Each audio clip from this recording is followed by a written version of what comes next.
To use Apple Maps on the Lyft app, start by opening the Lyft app on your iPhone.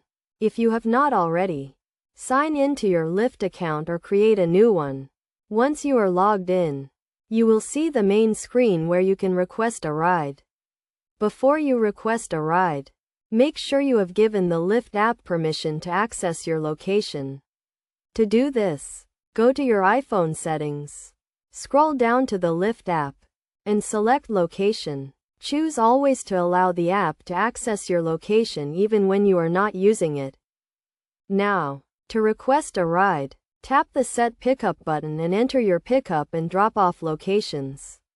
You can type in the address or select a location from your recent destinations or favorites.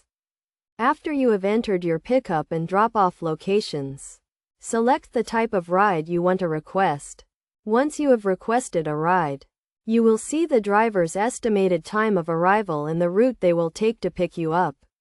By default, the Lyft app uses Google Maps to provide turn-by-turn directions to your driver.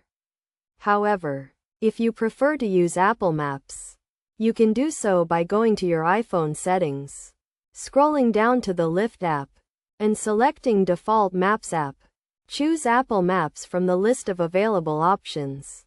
After you have selected Apple Maps as your default Maps app, go back to the Lyft app and request a new ride. This time, when your driver is on their way to pick you up, you will see the route they will take to get to you using Apple Maps. You can view the route by tapping on the Map button at the bottom of the screen. Using Apple Maps on the Lyft app provides the same functionality as using Google Maps, including turn-by-turn directions and estimated time of arrival.